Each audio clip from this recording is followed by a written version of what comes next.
Mon chère conscience, j'espère que tu vas ancestralement et sanguinement bien.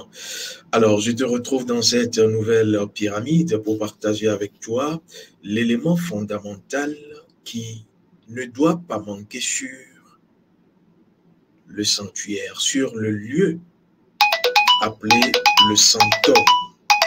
Vous devrez donc savoir que lorsqu'on parle du sanctuaire ou du sanctum, c'est surtout la maison des ancêtres dans votre maison. Vous devrez savoir que votre maison doit devenir un temple. C'est ce qui permet à la maison elle-même d'être une protection, un bouclier contre les attaques extérieures.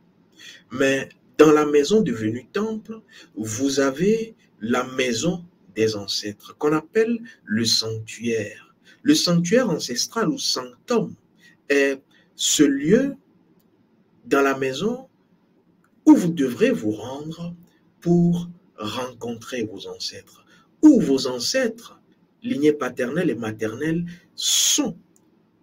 Et à ce point, ces ancêtres vous donnent les informations, vous donnent l'énergie, vous donnent le pouvoir, la puissance, la force pour pouvoir toujours gagner dans cette existence. Et c'est là où vous aurez les faveurs, les bénédictions, les mannes de vos ancêtres. L'élément le plus fondamental pour retourner, l'élément fondamental de base parmi les éléments pour retourner à ses ancêtres, c'est le sanctuaire. À ne pas confondre avec l'autel. Le sanctuaire est la maison des ancêtres, mais l'autel est, j'ai envie de dire, la maison des divinités, que ce soit vos divinités ou les divinités de votre famille. J'en reparlerai. Alors, lorsque vous avez le sanctum ou le sanctuaire ancestral, qu'est-ce qui est l'élément phare? Je vais te dévoiler cela juste derrière ceci.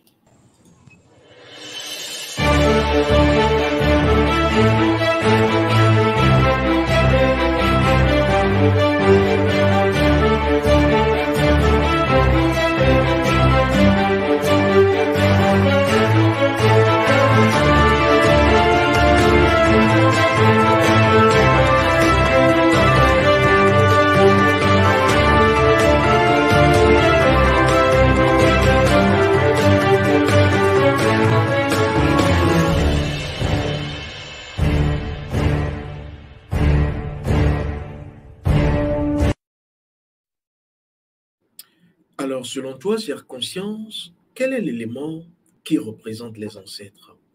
Je vais te dire que dans toutes les traditions, lorsqu'on parlera du sanctuaire ancestral, les personnes, les initiés, les personnes sachantes savent qu'il y a un élément qui représente les ancêtres. Et cet élément est un élément qui relie les deux éléments parmi les quatre, l'eau, la terre, le feu et l'air. Et vos ancêtres sont contenus surtout dans deux éléments des quatre, le feu et la terre. Le feu parce que le feu représente l'esprit, vos ancêtres sont des esprits. La terre parce que vos ancêtres sont tous dans la terre. Et cet élément, depuis les temps immémoriaux, a été celui-ci, la bougie. C'est vrai que j'ai beaucoup de rituels que je fais, donc j'ai plusieurs sortes de bougies. Voici. La bougie, lorsque vous la prenez, représente le feu, et vous comprenez, mais représente également la terre, parce que le corps de la bougie, la cire, est de la terre. Et nos ancêtres, depuis l'Égypte antique, utilisaient plutôt la graisse animale.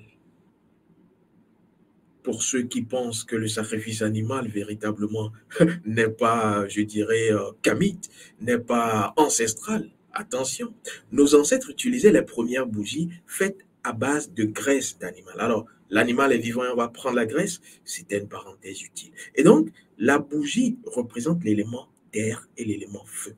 Et donc, sur votre sanctuaire ancestral, vous ne devrez jamais manquer de bougies. Que vous alliez au Japon, en Inde, en Chine, les sanctuaires ancestrales, les sanctuaires ancestraux, les espaces réservés pour les ancêtres ne manquent jamais de ceci. Mais maintenant, ce qui est très important, c'est comment l'utiliser sur le sanctuaire. Tu dois savoir que sur le sanctuaire ancestral, tu ne peux utiliser ce lien qui représente les ancêtres qu'à partir de ta nature. Parlons peu, parlons vrai. À partir de ta nature, de ton âme, tu pourras entrer dans l'âme de l'élément fondamental représentant les ancêtres sur ton sanctuaire. Et dépendamment de la couleur de la bougie, tu vas agir autrement.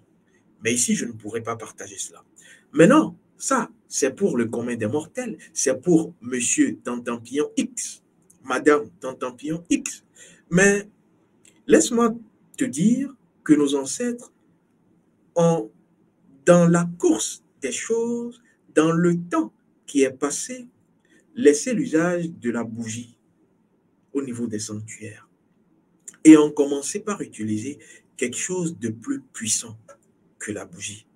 Parce que vous remarquerez que dans nos sanctuaires actuellement, si vous êtes kamite, on n'a pas de bougie. Pas que nos ancêtres ne l'ont pas utilisé, mais c'est que nous avons trouvé l'élément qui contient les deux éléments, terre et feu, et qui est plus puissant que la bougie, et dont tu peux te servir.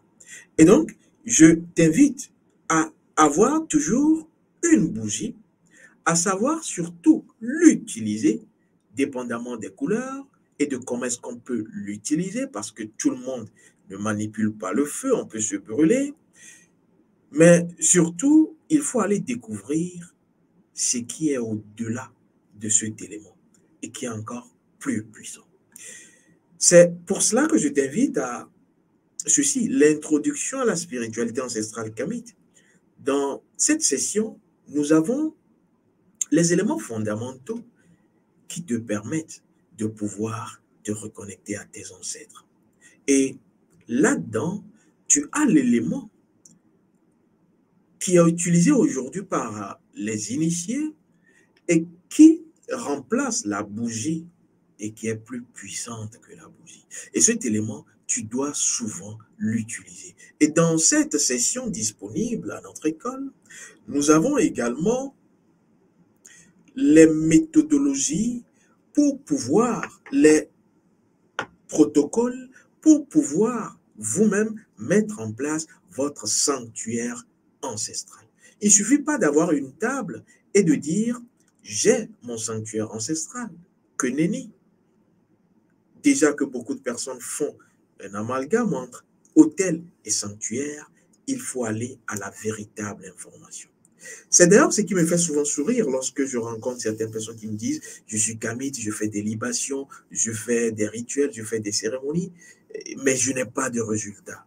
Comment est-ce possible? C'est impossible. En tant que kamite, tu ne peux pas faire une libation et ne pas avoir de résultat.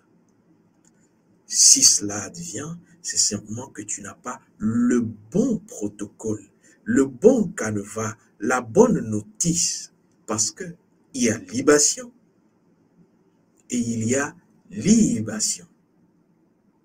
Il y a sanctuaire ancestral et il y a sanctuaire ancestral.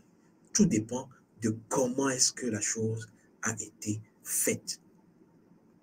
Et ne l'oublie jamais, en faisant cette chose, ton âme, ton je suis, ta conscience, le nom spirituel que tu as doit être dans ces rituels. Sinon, aucune efficacité. Ce n'est pas moi qui le dis. C'est traditionnellement ainsi. Voici ce que je voulais partager avec toi. On se retrouve dans une autre pyramide. À très vite.